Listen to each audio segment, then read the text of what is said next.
Right in. You jump right in. Okay.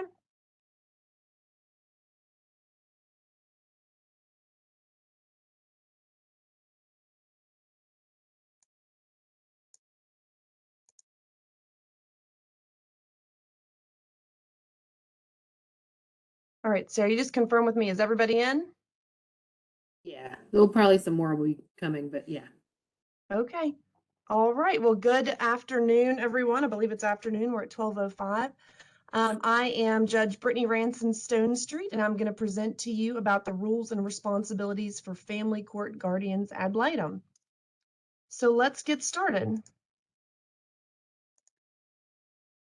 So the first thing we're going to briefly talk about is when are guardians ad litem appointed in family court. Under the rules, they are not supposed to be routinely assigned for children. I'm sure many of you remember the days of a guardian in every case, even cases with two attorneys representing both parties. The rules and the guidelines adopted by the Supreme Court now discourage that, but guardians shall be appointed when there are substantial allegations of domestic abuse, serious allegations of abuse or neglect, or serious allegations relating to the child's health and safety.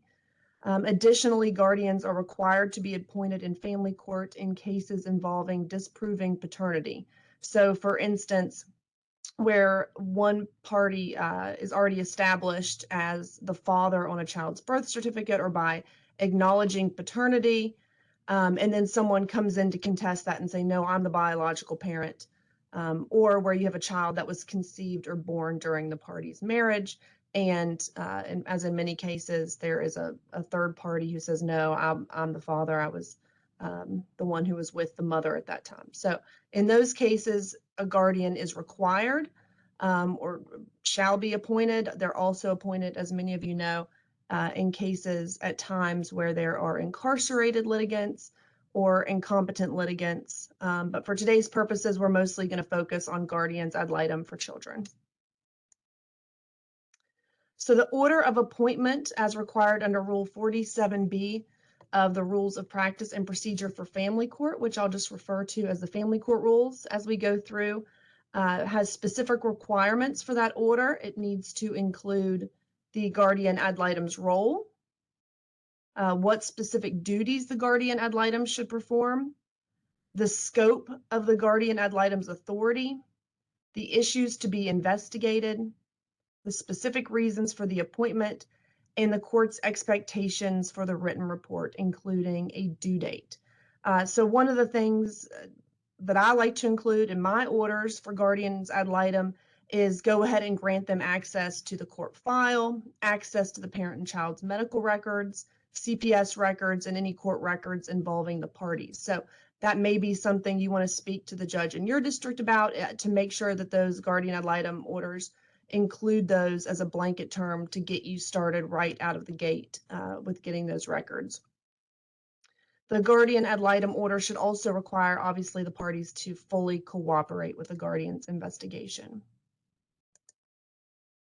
If for some reason the guardian ad litem order that you receive is not clear, for instance, it doesn't have a due date for your report, it doesn't indicate what issues need to be investigated, then the rules or the guidelines located in Appendix B of the Family Court Rules state that you should request clarification or modification of that order.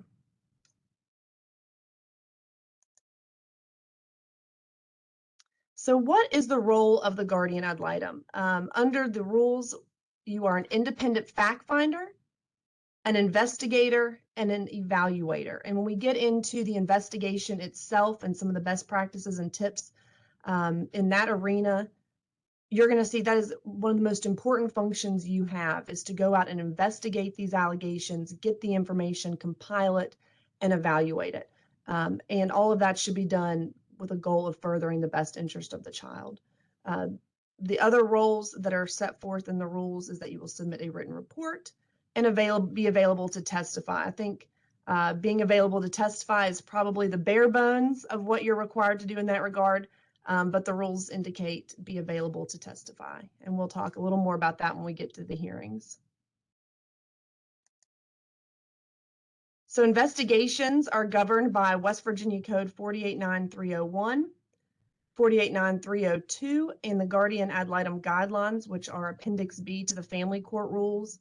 Notably, if you have not looked at 489301 or 302 in the past few years, they were amended somewhat heavily in 2021, I believe, again in 2022. So you need to make sure to look at those and be up to date on what those changes are to the Guardian Ad Litem's investigation and duties, and we'll talk about some of those things today. But importantly, or interestingly, as the guidelines note, if there is a conflict with the guidelines and any other court rules or statutes, the guidelines will apply. So if 489301, 489302 has some conflicting deadlines or information from the guidelines, you're supposed to look to the guidelines to resolve that conflict.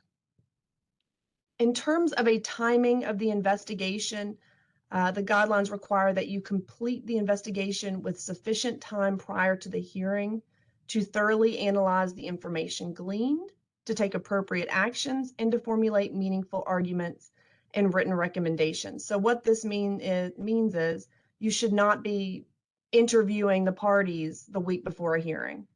Again, that's assuming you're not appointed on an emergency basis, but you should be seeking the information at the very start of your appointment, trying to get all the information and evaluations completed early so you can look through that information and provide the report in a timely manner. So that is very important. The last thing that I've got on this slide here is create a checklist or a case outline for each case. This is not required by the guidelines, but I think it is excellent practice. As we go through, and I don't know if you've had a chance to review the materials yet, but in the appendix, I've included a Guardian Ad Litem checklist that some of the Guardians Ad Litem that appear before me have been kind enough to provide. I think that is really sort of a starting point of a checklist. If it were me, I would include with my checklist a case outline that has each parent's full contact information and names. I would include, as I go along, the information that I receive onto my case outline to make the preparation of the report much easier and smoother. I would have checklists for people that I've interviewed and what they've said, but I think that is a really good starting point to make sure that you complete what you need to complete in a timely manner, keep track of the requests that you make, and you can also keep track of whether or not you've received certain documents back. But that checklist and case outline is really helpful in each case.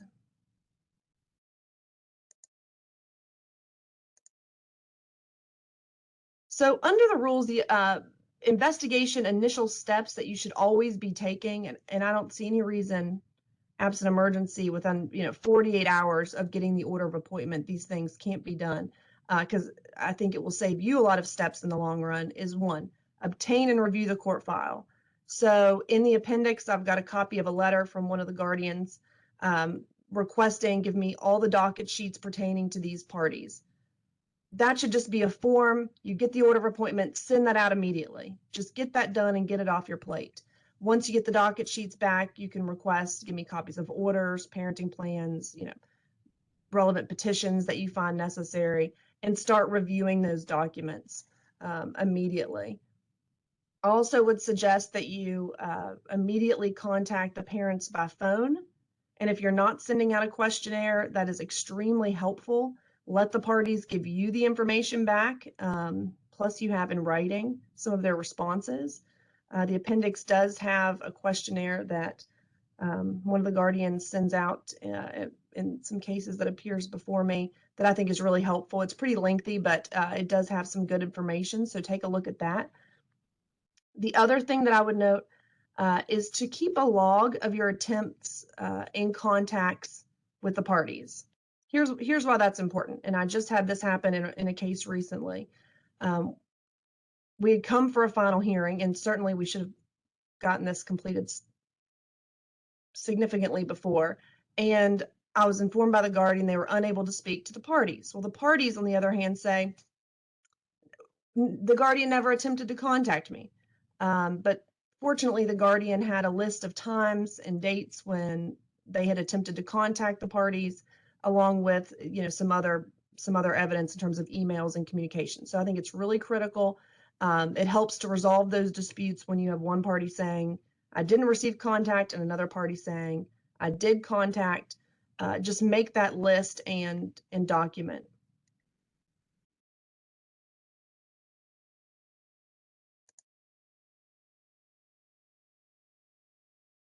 So as part of your investigation, you are required to schedule a face-to-face meeting with the child. The rules or the guidelines require that is at a time and place that allows for observation and private consultation with the guardian, unless the court specifically determines that meeting would be inappropriate, given the age, medical, or psychological condition of the child. So one of the tips that the guardians have passed along to me is that the best place to interview a child, if it's available, particularly for the first interview, is at the child's school or with a child care provider. That's usually an objective, safe location where the parents and siblings are not going to overhear what they say. The child is not going to be in a position of thinking, mom or dad's in the next room, they're going to know what I'm talking about. It just removes that pressure on the child if you can do it in that manner. The other thing for you to consider is whether or not you should record the interviews. I think it's really helpful to have the interviews of the child recorded. One, you're not distracting the child by taking notes. They're not going to be as self-conscious, I think, about telling you things if you're not writing those things down right in front of them. I also find it really helpful when I get a guardian ad litem report and it has direct quotes from the child, so it enables you to go back and listen to what the child said and potentially quote it specifically where it may be relevant to be included in that way. So I think it's really helpful. That's something you may want to consider. The other thing I'll note about a child interview is there's a last question that I really like, and I think the results of that last question can be very telling. And that question is there anything else you're supposed to tell me? I've seen that utilized by guardians ad litem, and sometimes the child gets a blank look. They don't know what you're talking about. That's actually the best response you can have. That's great. But sometimes you get the child that says, oh, yes, I'm supposed to tell you I want to live with blank. So I think that's a really, really great last question. It's sort of, I know you don't want to catch the child off guard, but it sort of takes them out of the, no, nobody's talked to me about anything realm, because they have to think, is there anything they're supposed to tell you? So just say, I love that last question. So it's unfortunate you're not all here in person. I'm sure you're laughing at this wonderful meme I've made, and I may have just made this slide for the purpose of showing you a funny meme from Mean Girls. But in terms of the interview, dress casual, be cool, build rapport. Children get very uncomfortable by the process as it is. And if you're showing up, in a suit and treating the child very, very formally with legalese, that's not going to build the rapport that you need to get the answers from the child about what's really going on and what's in their best interest.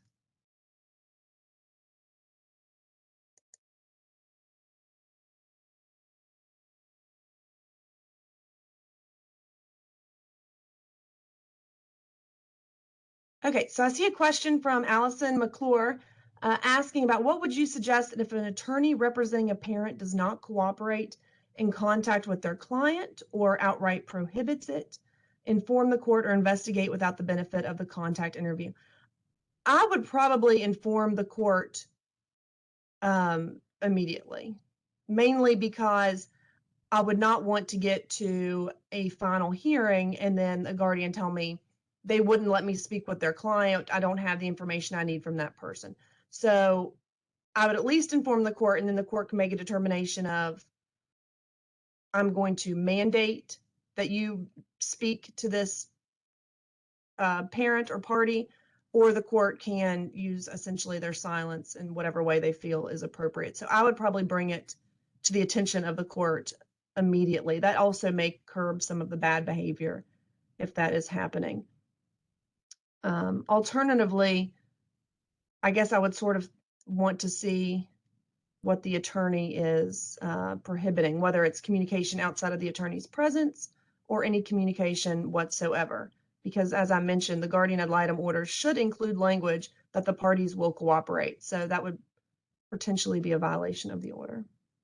But great question, thank you. If anyone else has any questions, please feel free to just include them in the chat and I will try to answer them as I see them. All right, so as part of the investigation, you're required to obtain and review certain records. Under the guidelines, they are specifically state that you will request and review relevant copies of school records, medical records, CPS records, and other records necessary to thoroughly understand and investigate the case. So I wanted to talk to you today about what that means, what sort of records you should maybe be looking for and including in your requests, and potentially what information you could gain from these records, because that to me is sort of one of the best aspects about your job, because as a judge, I have lots of questions about these cases. I have questions about the allegations. I have questions about the parties. I have questions about what's happening that would require the services of a guardian, and I can't do any investigation. That's what that's what we need you here for, is to go out and find this information. So I don't know if you've heard the phrase, don't leave money on the table. In your line of work, it's don't leave information on the table. So starting with school records, obviously depending on the issues presented in your case, attendance records, disciplinary records, IEP records, grades, school contact forms, those are all very important things. And maybe even if the issue is not clearly presented to you, those might be good to request as a matter of form. And here's why.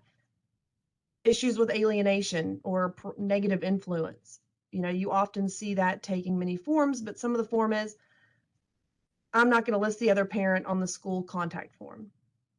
Or when you have an issue of parents who disagree about how, a child's mental health or certain conditions the child may have. IEP records could show a parent who's non-cooperative in helping get the child diagnosis or testing, show a parent that's absent to IEP meetings or absent in the process.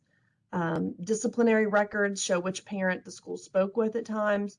They'll show, again, at times the parent was not interested in resolving the issue. There's just a wealth of information. Attendance records, I don't need to belabor that. Who's not getting the child to school on time? There's so much information in school records. Schoology and the homeschool records. I don't know if I've had a significant increase in homeschool cases with the COVID pandemic. I think homeschool records say a lot, and you may want to consider if asking the judge to give you access to Schoology or homeschool. That way you can sort of bypass the middleman. Don't go, you don't have to ask the parent or somebody for records. You can just log on yourself and look. While I was in private practice, I had a case where a parent insisted on homeschooling a child. We had suspected that the child was really just gallivanting around the country with mom as she, engaged with various paramours. Looking at the homeschool records, you could easily see the child logged in once a month, one day a month to the homeschool, and basically, did everything in a 24-hour period and was not really regularly attending and, getting an educational experience. So there's lots of information you can receive. And when you review these records, and these are records that you can request right from the beginning of the case. All you need is the child's name, date of birth, and what county they're going to school in. You should just immediately send, I think, as a matter of form, just send out a request. And we'll talk about best practices for requests. That way, kind of like, I think it was the rotisserie, set it and forget it. You can set it and at least it'll be off your plate until it's time for the records to come back.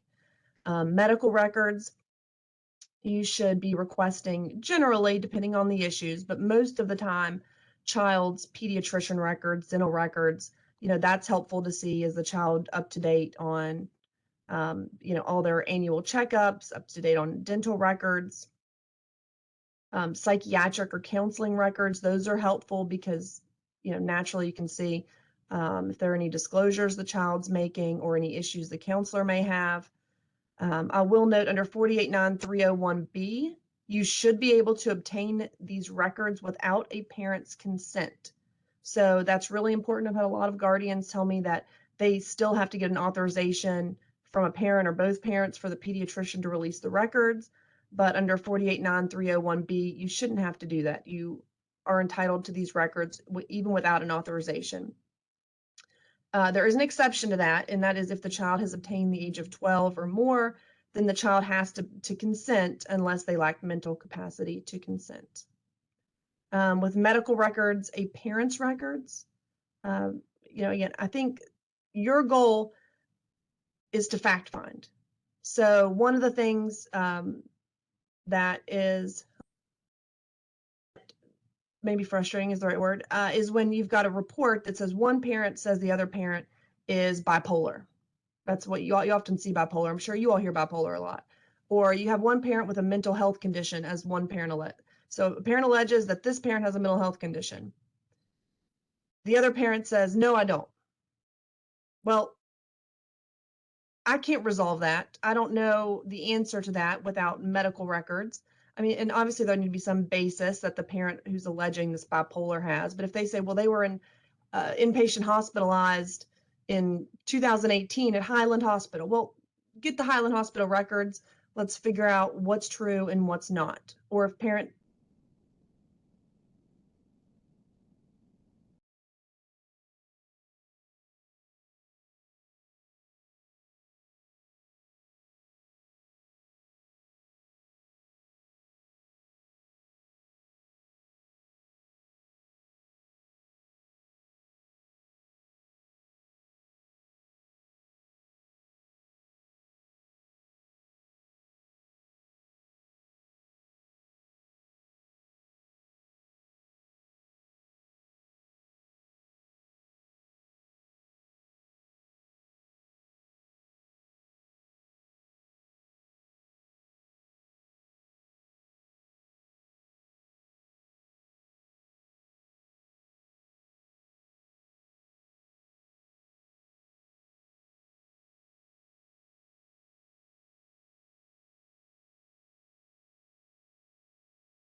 I'm checking to see what's going on and see if we can get reconnected with the judge.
Okay, how about now?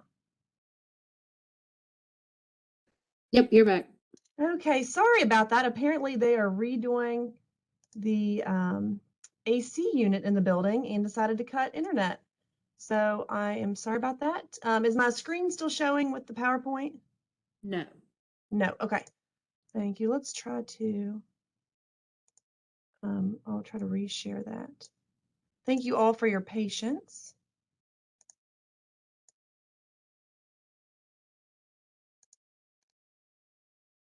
Okay, can you see it now? Yep. Okay, great. I don't know where you lost me, but I will go back to medical records. So essentially, let me pull up the chat in case somebody has a message. I was talking about medical records and the importance of obtaining those. I don't know if everyone heard about the 489-301B. You can obtain without a parent's consent. The parents' records are also important, particularly to confirm the potentially diagnosis by one parent or claims of a diagnosis by one parent that the other parent may have, or where one parent may say, I've completed some sort of mental health treatment. I was told I don't need any more counseling. I don't need any more medication. I'm completely cured. And the other parent may dispute that. I think it's critical to get those medical records to back up whatever the truth is, because that's your goal. You're not representing one party or the other. You're representing the child and finding out, what's the truth here, and does it affect either way what's in the best interest of the child. So the last thing is CPS records. Again, these first three are ones that should be almost form requests. If it were me, what I would have is one document in Word, assuming you're using Word, but one document in your Word with all of these different forms. I would create like a specific Word. Like for my forms, I use pet name, PET for petitioner, and then RESP name for respondent, and just plug those in. And then all you have to do is do a control F, like a find replace, and it'll just populate your documents. Do a child name with no space, and then you can do a control F, and it'll just fill in all your information, print that out, send out your requests. I mean, that should just almost be done immediately. And again, we'll talk in one of the slides coming up about some other things with those requests that are really helpful.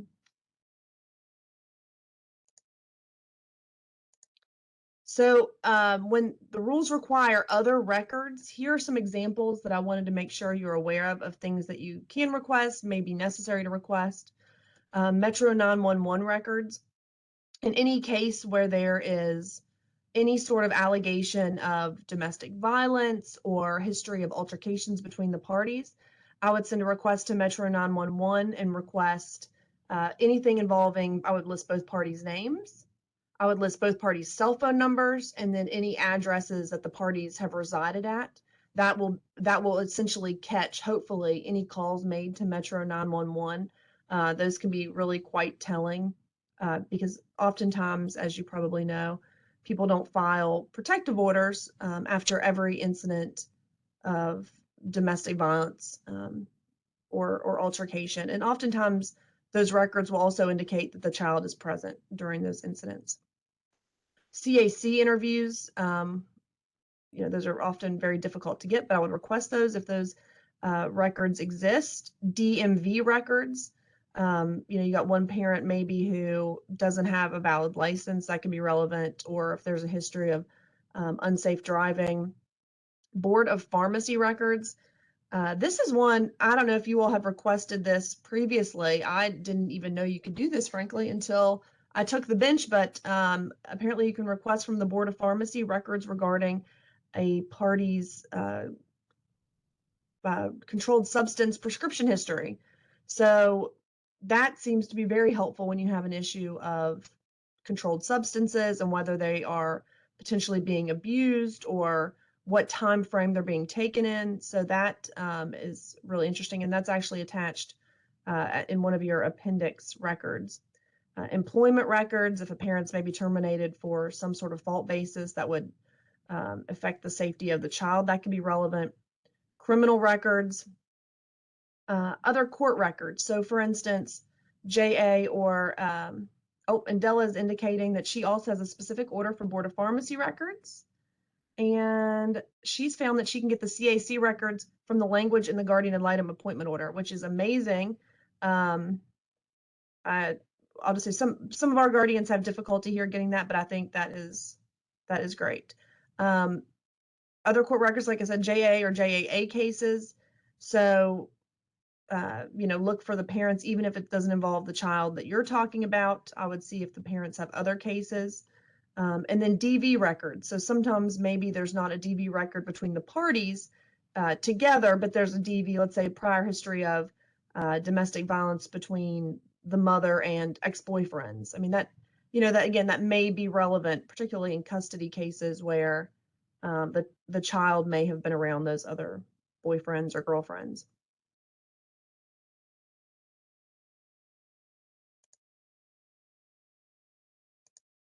Some other examples are civil proceedings, and I've got a little evictions question mark. I had a case in private practice where we had done a search on I represented the father, done a search on the mother for civil proceedings. Well, there was an eviction for her, and as part of the eviction records, she was being evicted because her boyfriend, who was a massive drug dealer criminal, was urinating on the side of the building, is what the record said. And there was some other, information in there, but that was really helpful because it was someone she had said had not ever been to the house, had never been around the child, and there in the eviction records it was that he had been there. So you never know what you can find, but that's part of being a fact finder.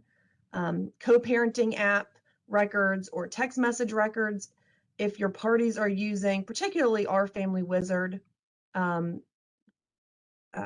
Close has some limited ability to do this as well, but with Our Family Wizard, you should be requesting professional access to the parties' accounts. So that way you can see all communications between them. With App Close, it's a little bit more tricky because you have to be actually added to the conversation. At least that's the way it was the last time I've seen it. So they could still communicate between themselves directly unless you're added, but Our Family Wizard just gives you free reign if you have professional access. And then Allison has mentioned you can also ask for an order, which we'll talk about shortly, so I won't get into that in too much detail, but you can also ask for an order releasing certain records if there's an issue getting them with the guardian ad litem order. So drug rehabilitation records, show has a parent really completed the course.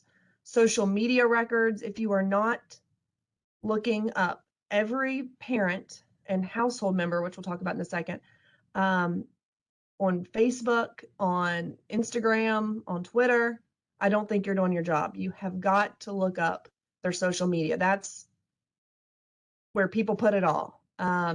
So you should be looking up social media records. I would even go a step further. I think it's helpful to Google each party. And I've put an example of a way you can do that. If the person's name is Jane Doe, search the person's name in quotes with a WV, just see what comes up. You never know what could be out there. The other thing that you can do in terms of Googling for information is if you have the party's email addresses, that's sometimes a good search tool because they may use those email addresses for other accounts. So let's say you type in janedoe@gmail.com or whatever the person's email is, it may pop up her Twitter account because that's the email that's associated with it. Or if you have usernames that somebody uses. So if you know somebody's Twitter handle is, sorry, Della, I'm going to use you because I can see, Delicline GAL, and you search that in quotes in Google, if she uses Delicline GAL on other social media sites or other accounts, those things will pop up. And I've had cases, and this was in private practice, where we had the mom was an escort, a high dollar escort, according to her. And if you searched her username that she used, it would show the different sites that she was on offering her services. So that was really helpful because you couldn't just search her name to get that. You had to search her username that she associated with. So remember to do that. Oh, I wanted to go back and mention one other thing. So in 2022, hopefully everyone knows this, Senate Bill 463 drastically revised how we allocate physical custodial responsibility in West Virginia. It created the 50-50 presumption of physical custody, along with some other changes I'll talk about just briefly in a little bit. But one of the interesting things about that bill is under the 489-209F, there are considerations to rebut the presumption of 50-50. And those considerations heavily rely on, in addition to other factors, certain actions by a third party who may be residing in the house. So when you request these records, you may not just be limited to the parents. You may need to also request records for, let's say, third-party boyfriends in the home. Well, we need to run criminal background on him. We need to, social media records, look for his social media records. You need to go through and investigate those people as well, because household members are a strong basis to rebut the presumption of 50-50, and those are considerations for the court.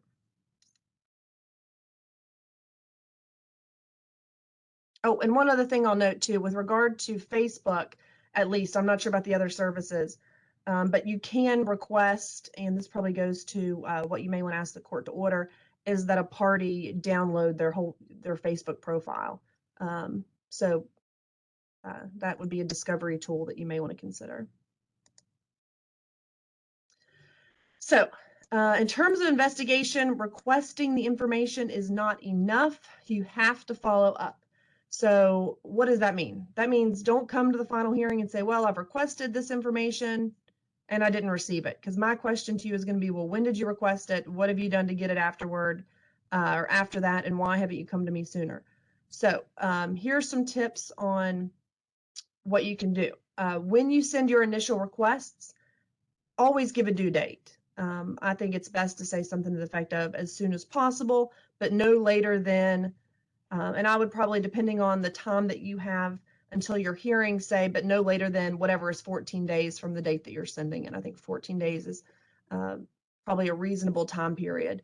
So even though that's an artificial deadline, if you're sending the request informally by letter, you at least have a date that you can calendar and say, I need to follow up, I haven't received these, and then determine if you want to take additional steps from there. And it gives the provider a little more urgency than if you just did a blanket request without a timeline. If after this 14 days or whatever time period you put, you don't have the records, you need to move quickly and try to resolve that. So how you resolve that is probably going to depend on a lot of things. So first of all, it may depend on whether the provider's communicated with you, they're working on getting them to you. They'll try to get them, a few days later. You may be more willing to work with somebody under those circumstances. It may also depend on whether you have a past history. For instance, like I said, in our county, we have a little bit of trouble getting the CAC records. So at that stage, you may say, I'm going to forego additional attempts to get the request I'm just going to go straight to court order. But in any event, you need to try to address or resolve that problem and maybe move on to additional steps. So I think the lowest level step is just a written request. That's by letter with a copy of the guardian report. You may want to attempt to subpoena the documents as sort of a second level. And then if you think you'll face more difficulty in getting the records, a court order. So I will note under 489-302D, the court can require any person having information about the child or parent to provide that information even in the absence of consent by a parent or by the child, except if that information is otherwise provided by law or protected by law. So, the court can order these things be produced. If the court does order that they are produced, or if you do lawfully subpoena records and you don't get them, it is your responsibility to file a petition for contempt. So, I want to underline, bold that. Again, don't show up to the final hearing and say, I subpoenaed them, but I didn't get them. Because again, my question would be to you is, well, you've got to enforce. And here's the other thing with enforcement is many of these providers, as you know, are repeat players. Whether it's, we've got CAMC here, we have pediatricians. I mean, we see these people frequently in these cases. If they are consistently not providing records in response to a guardian ad litem's request, in response to lawful court orders, in response to subpoenas, there needs to be action taken, I think, to kind of curb and correct that. So it's additional steps for you, but I would strongly encourage you to enforce what you've requested, to take steps to enforce it.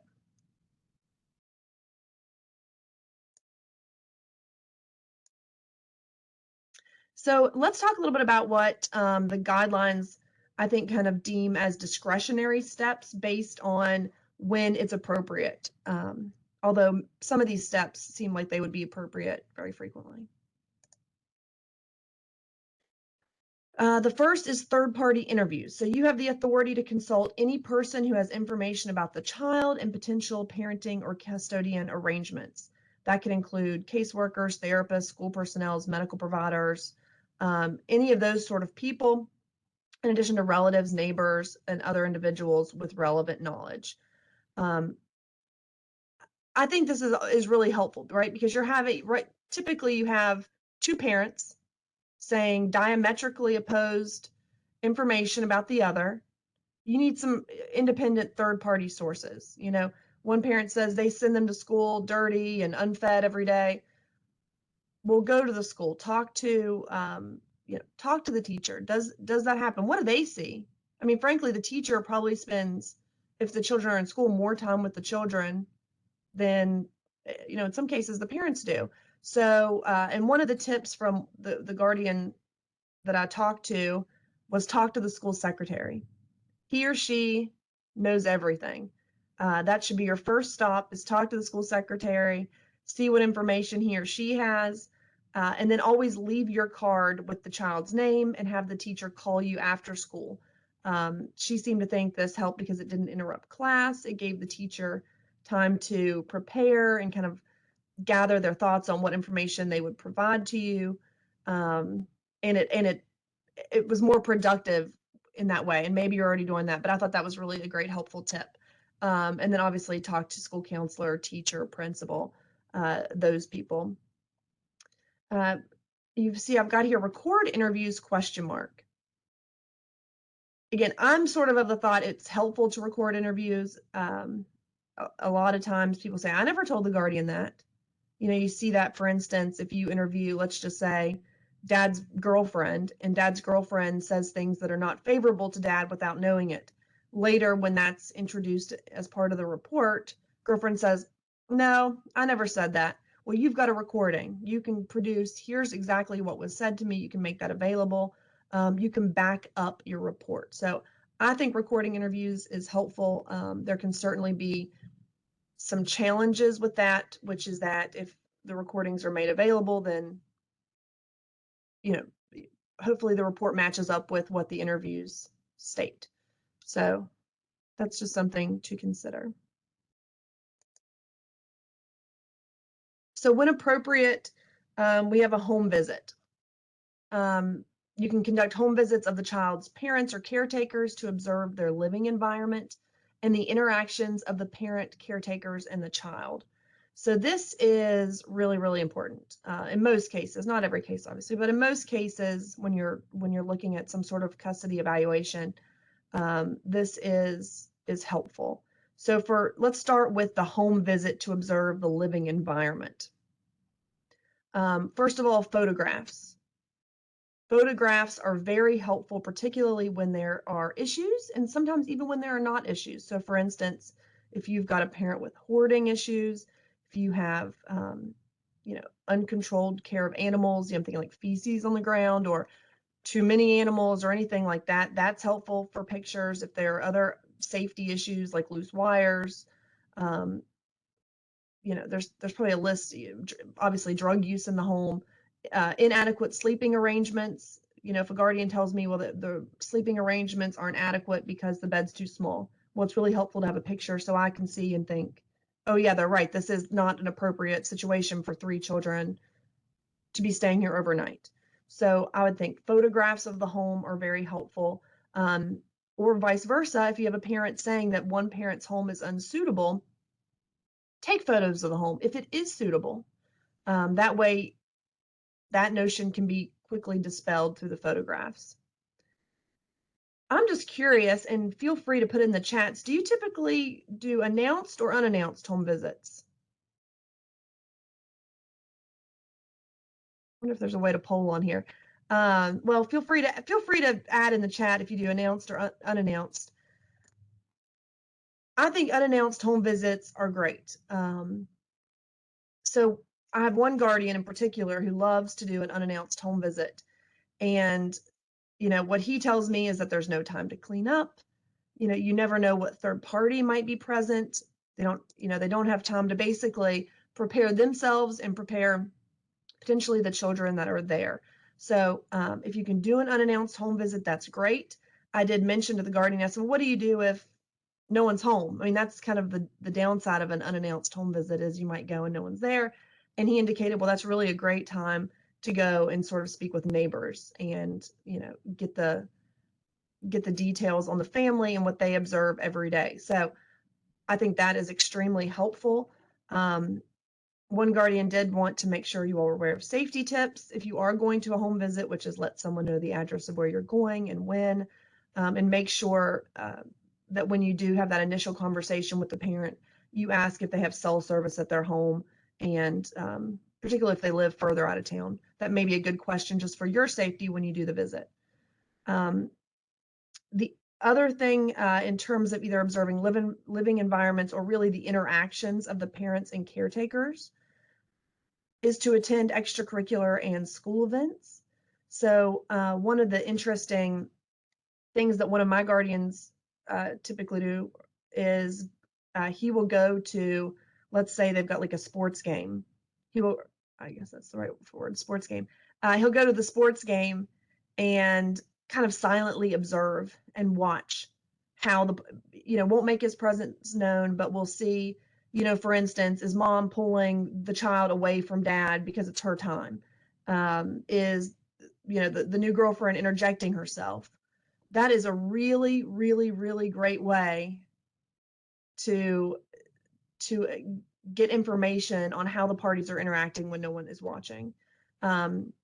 So, that is definitely something to consider. And I think that same guardian actually went to a home visit at someone's house, and the family was playing outside. And so he had said that he sort of sat, off on the sidewalk where they couldn't see him and listened to their interactions for a half an hour before he said, "Hey, I'm here."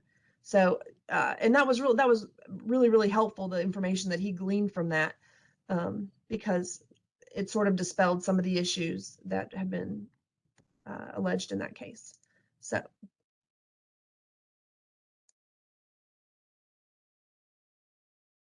and actually one other thing that I don't know that I mentioned previously, when we're talking about, either doing the home visits or interviewing the child, something that would be really, really helpful is having so first do the initial interview in a neutral location, and then second would be to consider having each parent bring the child for other interviews. And it's not necessarily that you would be interviewing the child again, which you would be, but you're seeing how the child answers different questions based on who is bringing him or her to you. And that was a tip. I don't know if you're familiar with Beth Hughes at Play Therapy, but she spoke at our judicial conference, and that's something that she does, which is really to enable her to see, one, how does the child interact with the parent, and also how does the child's story or information provided change based on who's bringing him or her. Okay, so under the guidelines, you can also take other needed action, which would include motions for evaluations of the child. That can also include a motion to refer the child to professional personnel for diagnosis. I just listed some examples. For instance, you could ask that the child be evaluated by CAC, have psychological evaluations, educational evaluations, particularly if the parents say there's no problem, but the child's doing poorly in school. That may be something you want to consider. Drug testing for the child. So this was something that was sort of new to me, but I don't know if there are other services, but Reliant, I believe it's Reliant Drug Testing, they will perform, specifically it's a child hair drug testing, and it tests for exposure to drugs. So if there are methamphetamine gases, I'm not a scientist, so I will not fully describe it, but if there is methamphetamine in the home and they're exposed to it, that is supposed to be very sensitive. It would show up. I'd imagine marijuana or anything like that, but that may be something that you want to consider to see if the child is being unintentionally exposed to drugs. You can also do motions for evaluations of a party.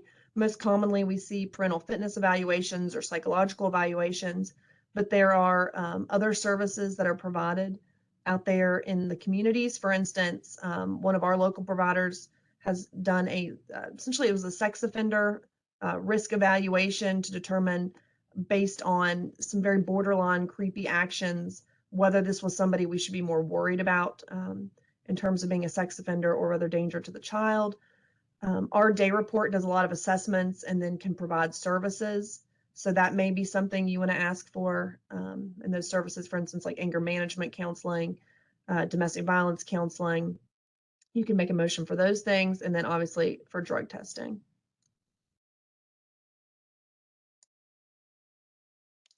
You have an obligation, if necessary, to move for a guardian to be, or excuse me, for an attorney to be appointed for the child if the child's wishes are contrary to your assessment, or if there is a conflict of interest that arises. So that would most likely occur with an older child, but I guess it can occur at any age, but particularly where, for instance, let's say one parent wants to go and live very strongly with dad, have no relationship with mom, and that's a result of parental alienation or bribery or something like that. You may think that it's important for an attorney to be appointed to advocate for what he wants, even if that is not in the child's best interests.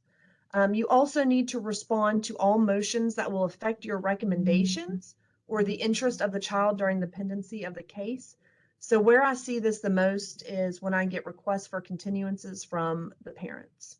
And often, there may need to be decisions made at the hearings to affect the child, or the child may need, even if it's on a status hearing basis, there may need to be a court hearing, but the parents are trying to move it and everybody says nobody objects. I think guardians should take a strong look at that and see, should I be filing objections to continuances if it's going to slow the process down for the child, or there's a reason we need to be in front of the judge.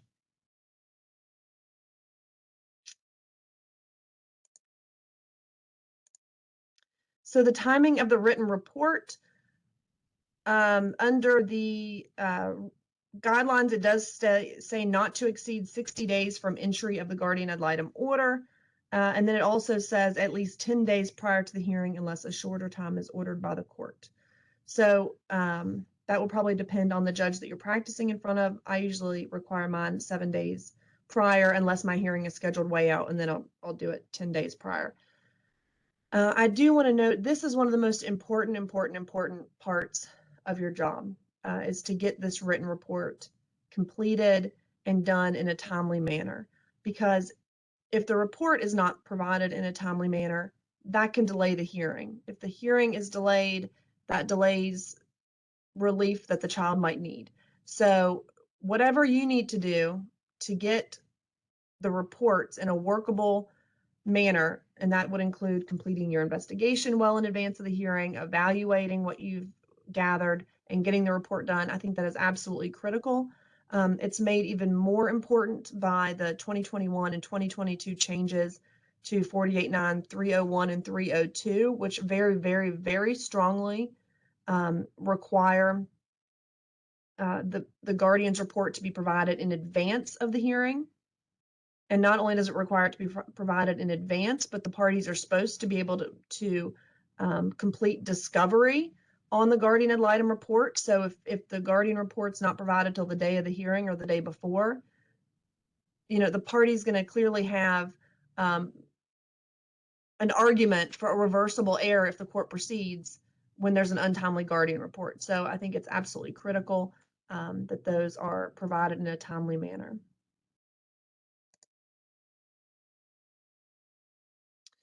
So in the guardian's report, these are required under the guidelines, it needs to include the child's wishes. That is, unless the guardian believes that disclosure would jeopardize the child's safety. I would also suggest, in addition to including what the child wants, that you include an analysis of using the Rose factors. And the Rose factors, the citations in your materials, but it's a 1985 case that sort of lays the groundwork for how a child's preference should be analyzed. And then it was discussed again in a recent case of NRA TM, which is all cited in the materials. But you should analyze, is this preference or the wish expressed with strength, clearness, and great sincerity? So does the child seem wishy-washy, or do they seem very set in their ways? Explain that in your report. Do you think that the request or the wish is based on a desire for less rigid discipline or restraint? So if you're not asking the child, is one parent more strict than the other? What do you get grounded at this house, and what happens over here? How do you get punished at this house? You should be asking those things, because the child's not going to tell you most of the time, because sometimes they do tell you, but most of the time they're not going to tell you, well, I want to go with mom because, she lets me stay up until midnight playing video games and, eating Fritos. They're not going to say that's why they want to do it, but your questions can help, I think, answer that. Well, what's mom's video game policy? What's dad's video game policy? And you can maybe make some of those assumptions. Was the statement induced by a party? So if you think that a child is being either manipulated or, I guess, bribed or manipulated, that might be something, that would be something you want to include. And then you really need to include, if the child does express any rationale for the preference, what that rationale is. For instance, some kids say, I feel more comfortable at dad's than mom's, or, ex-parent is never home with me. That might be a logical decision, but, you just need to have the rationale. I think that's part of the Rose factors, so analyze under that. You also need to include observations of the child with the parent and caretaker. So I observe mom and child to have a very loving, close relationship, or I observe mom and child to have sort of a strained relationship. Parent is yelling quite often at the child, or child is very disrespectful to that parent. Whatever it may be, I think those observations are helpful, and those there may need to be a recommendation to try to address those observations, and we'll talk about that in a second.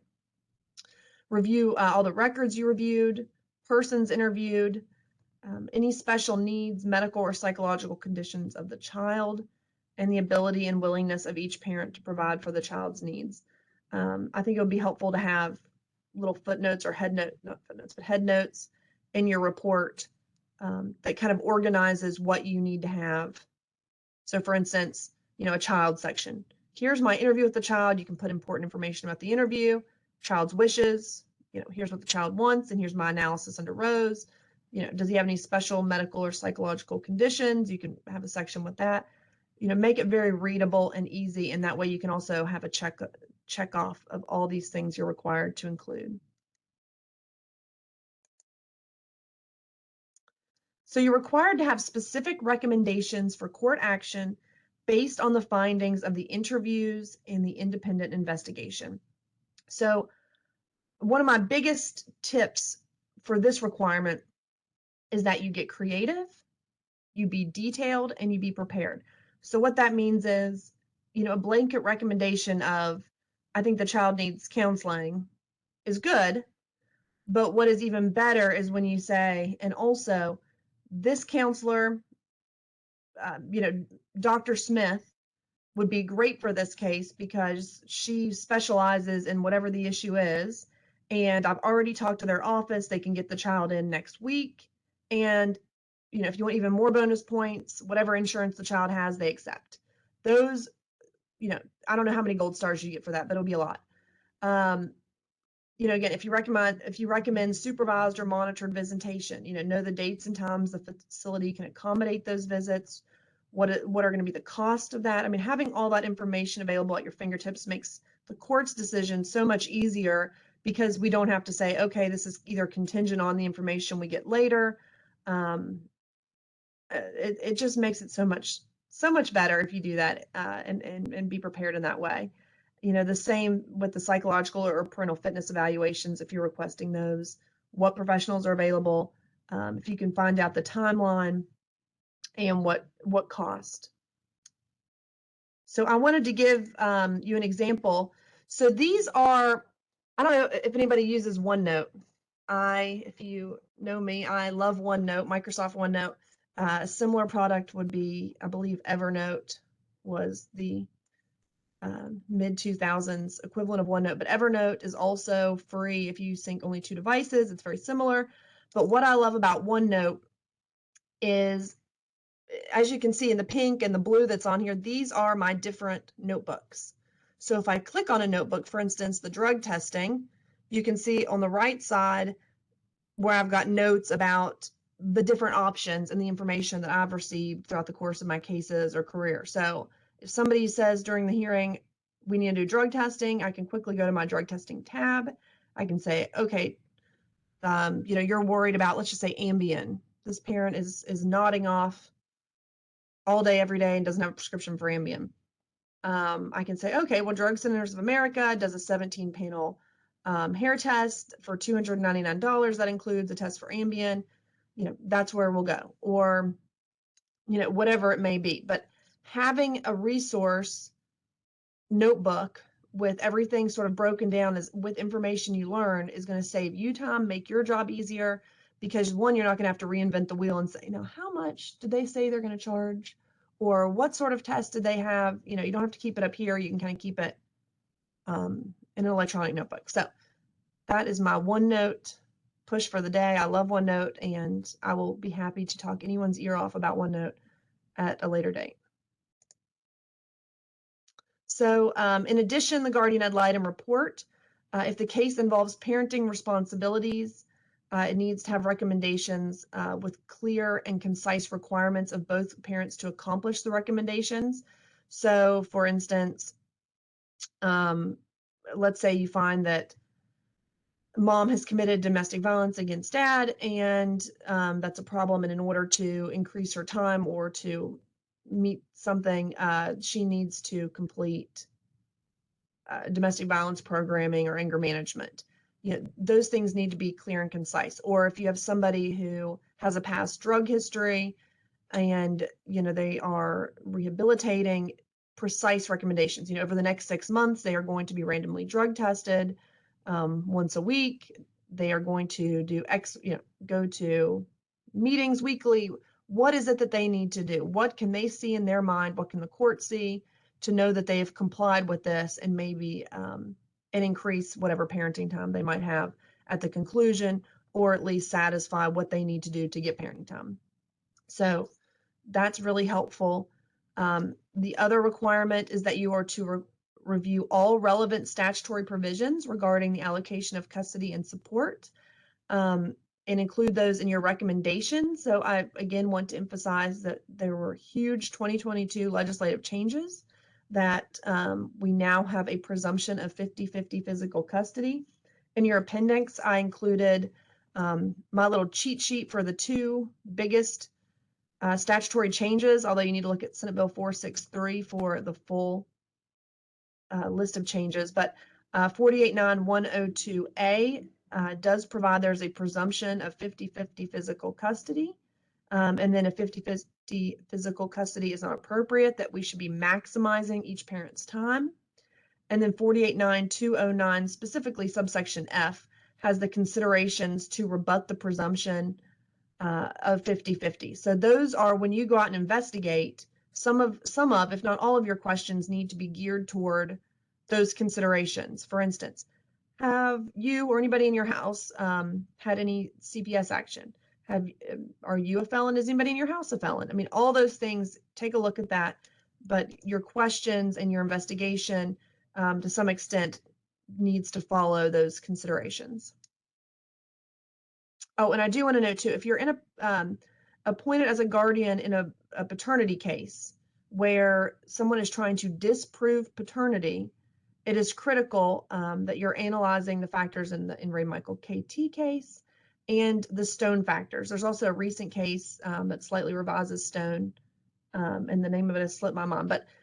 But you shouldn't just be coming and saying, yes, it's in the best interest to, kick dad A off the birth certificate and put dad B on. Well, that's good, but what about the Stone factors? Has a child relationship been established with dad A? Is the child going to be harmed if dad A is not? Thank you, Samantha Koreski, formerly Chapman. Appreciate that. Norris Mallow is a newer case.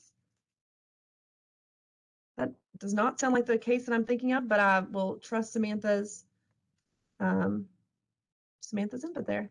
So in any event, you need to make findings based on those factors. Don't just come in and say, yes, it's in the best interest, because that doesn't necessarily help what the court needs to make a decision.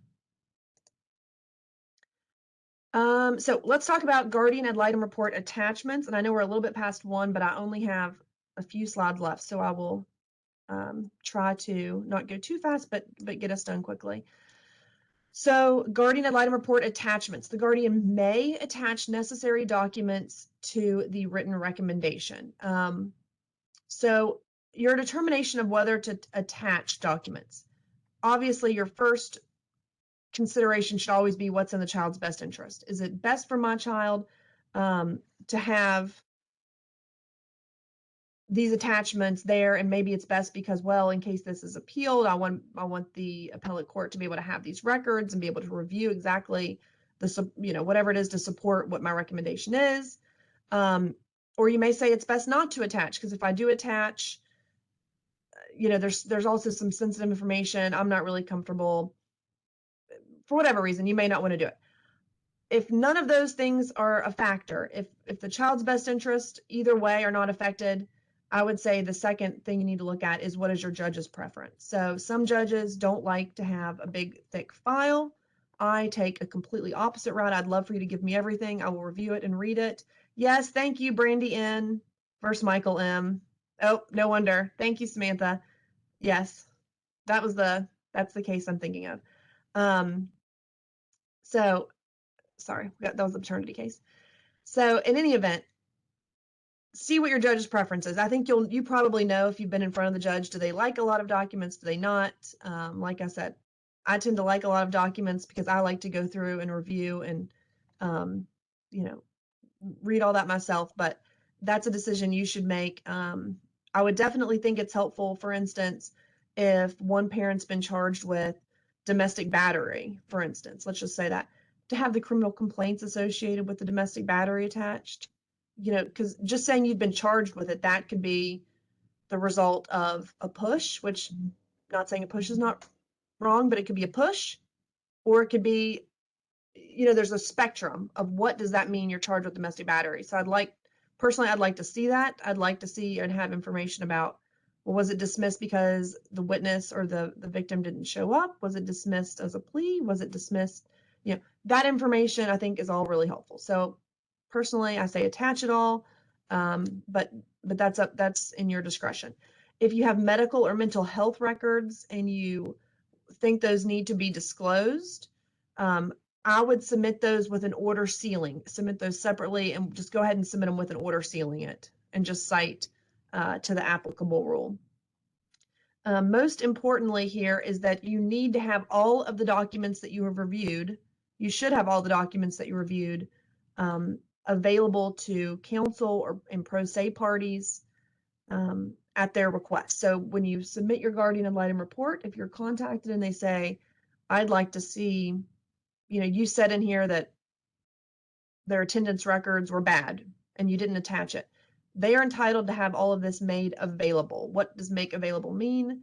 I think that can mean, if you feel it's appropriate, to distribute the copies to them. I think it could also mean you make it available at the courthouse for them to review but not take. So that is sort of up to your discretion or the court's determination, but you need to have all that available to them. Part of the new changes to 48.9.301 and 302 was really an emphasis on having parties be able to conduct discovery and fully cross-examine guardians regarding their reports. So that's part of what this change or this language is intended for. So who gets a copy? Under the rules and the guidelines, the copy shall be provided to all parties. So this is, I know, somewhat controversial with guardians because a lot of the time the report has sensitive information that you may be worried about a parent having, and that could be for a number of reasons. The parent may talk to the child about it, may show the child the report, the child may face retribution for what's in the report. All of those things are valid concerns. However, a copy has to be provided to all parties under the rules. There is actually, I believe it's the statute is somewhat conflicting because it states to any unrepresented party or counsel of record. So in those cases, it's questionable whether you would need to give it to the parties if they have counsel. The reason this is important is, again, it's a due process issue. If you're going to come in and testify that the child needs to be in X place with X party or recommend, make certain recommendations, then the parent has to have the opportunity to see what you're going to allege and what you're going to report and be able to refute those things. So the rules do provide that the guardian can file a written motion to seal the report or redact the information if it's going to place a child or another individual in danger. I don't know that you need to go that far if we're sort of in a middle ground of concerns, which is what I often see. So here are some things that I do that you may want to consider requesting. Either have asked the court order that the report only be provided to the parties' counsel if both parties have counsel, with an opportunity for the parties to review, but essentially not take it home with them. That would maybe be appropriate if there's issues about the parent showing the child or leaving it around for the child to see. What I often do in really contested pro se cases where there's unrepresented litigants is when I get the report, is we immediately contact the parties and say, come to the courthouse, you can review it anytime between now and the hearing. It's up to you. We'll make it available to you anytime you are here. You can sit in a conference room and review it. You just can't have a copy to take home with you. So that would be an option. And I think that does resolve the issue because they're going to have a chance to review it, refute the allegations. And if the concerns are even less, but there are still some concerns there, I will sometimes tell the parties they can pick it up at my office from my staff, but they need to sign an order that they understand they cannot disseminate the report, discuss it with the child, or whatever other harmful behavior we're concerned they may engage in, and they'll just sign that when they receive the report. That way they'd be subject to contempt and other sanctions potentially if they violated it. The one other thing that I will note is if you have interrelated cases, so I typically see this in guardianships, but I think it happens in custody cases as well. For instance, let's say you have same mom, 2 children, different fathers, so you've got 2 separate guardian ad litem actions. And again, that also happens in custody cases, but 2 separate guardian actions in front of the same judge. You want to, resist that urge to do one guardian report. It's best really to do 2 separate guardian reports addressing each child individually, even if there are significant overlap between the 2. Oh, the one other thing I wanted to mention with regard to the report is make sure you file the report. A lot of times people will send the report directly to my office or my staff, and we're about a week prior to the hearing. So at this point, we have the file from the clerk's office. We don't know that the report was not sent to the clerk's office. So the report doesn't get sent until after the hearing when we send the report up with the file. So what happens is on the clerk's screen, you get a false date of filing. It looks like the report was filed late. And again, when we're talking about issues that could be appealed, that's going to raise some problems. So make sure that you get it filed with the clerk's office on the date that it's due. Just let the judge's office know this is a courtesy copy for you. I personally am a big fan of emailing things. So if you have the parties' emails rather than snail mail on the day that it's due so they don't get the report for several days later, I would email all the parties and then attach that to your filing to show that you've sent it to them as quickly as possible on the date that it's due. But that's a personal preference, so Use your best judgment there. At the hearings, the guidelines essentially require 3 simple things: that you be present at all hearings, that you are a compulsory witness subject to full examination and cross-examination by the parties, and that you are prepared to explain and advocate assessments and recommendations. So one of the things that I see, or that I would strongly encourage, is that guardians, or the role of the guardian does not stop after you give your oral report of what your written report is. So you give your report, and then the parties start questioning each other and cross-examining each other. I think it's always helpful if the guardian ad litem also partakes in cross-examining the parties if necessary, if appropriate. If you need to call witnesses, if you have all of that within your authority to do, and all of that can be appropriate to advocate for what your assessment is and your recommendation is. So that may include, you need to subpoena the child's pediatrician to talk about, how after dad's weekend, the child came back with, foot fungus 5 times in a row, or had bed bug bites, or whatever it may be. If that's going to be a contested issue, I think your role is to make sure, again, to advocate and to protect your recommendation. So I would strongly encourage you to do that. When parents agree, that's wonderful. We like to see that. Your role in the parent agreements is to review all parenting agreements and advise the court if there are any concerns. So most of the time, guardians are happy with the agreements that are made. Here are some things I would just ask you all to look at. Is it in sufficient detail? So we're obviously in a situation where we would have appointed a guardian. It's for one reason or another very contested, and the child, there's some issues. If in those cases the parents come to me and say, we've decided we're just going to work together to establish a parenting schedule, or we don't really need a holiday schedule because we can figure it out, that's always a red flag to me. It's a red flag even in cases where parents are working well together. So think about that. If they say this, I'd say, I've got a concern. They need more detail to avoid disputes.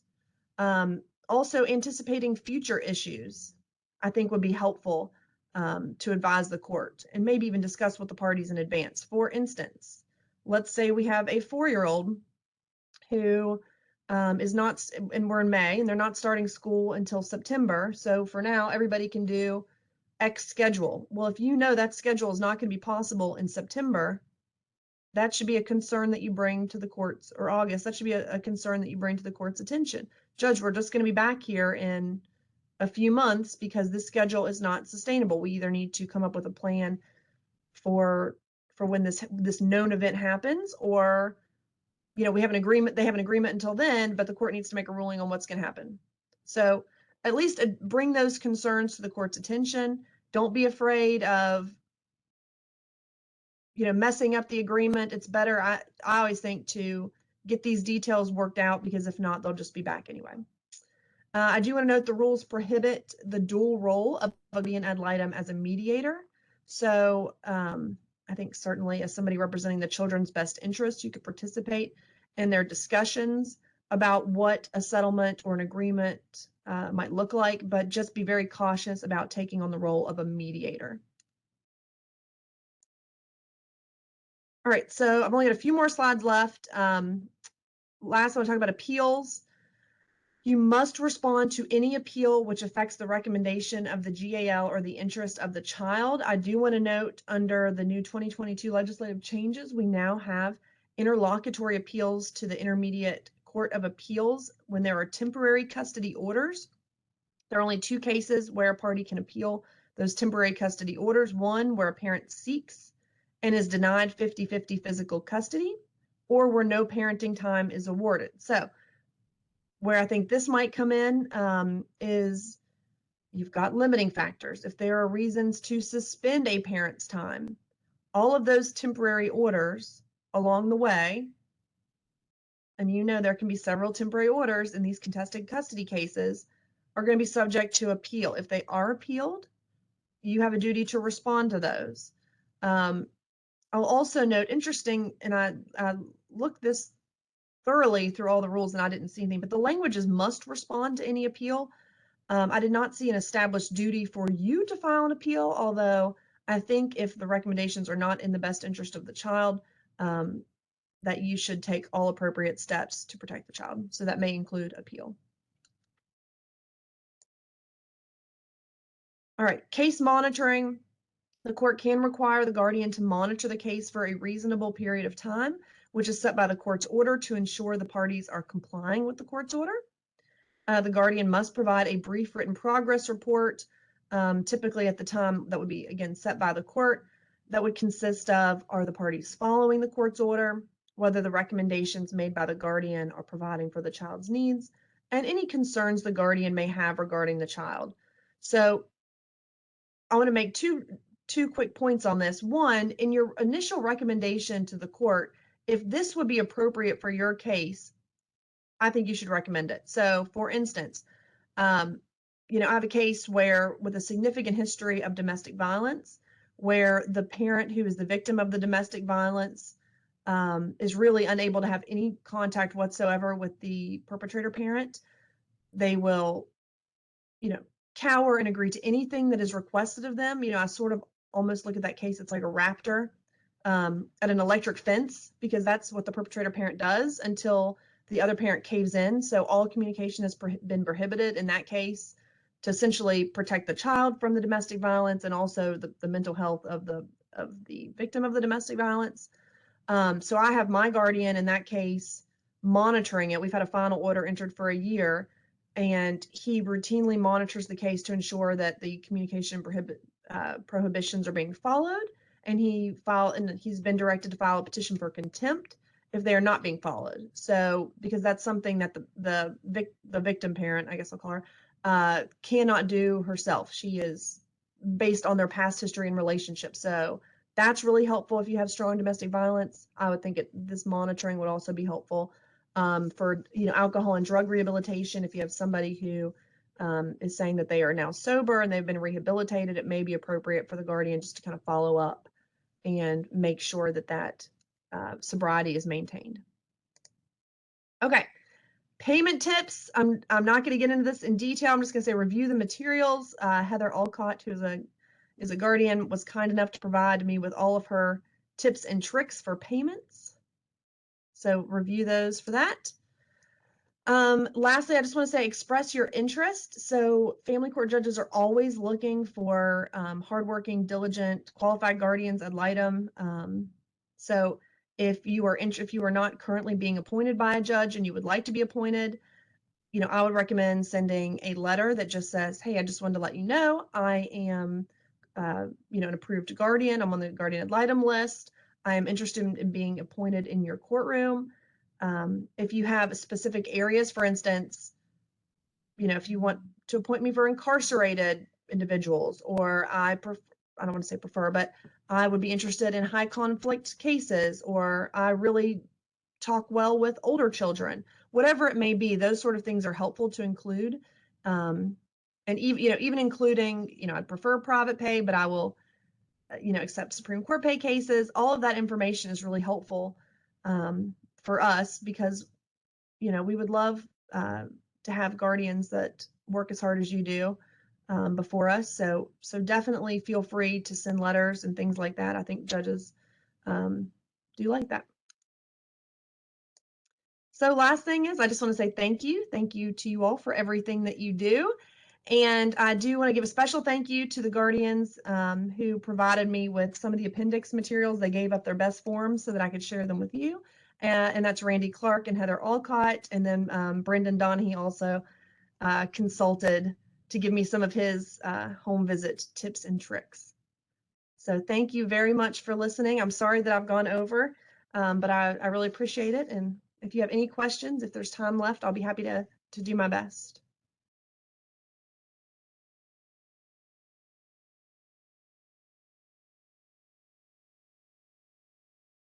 Thank you. Okay, thank you very much.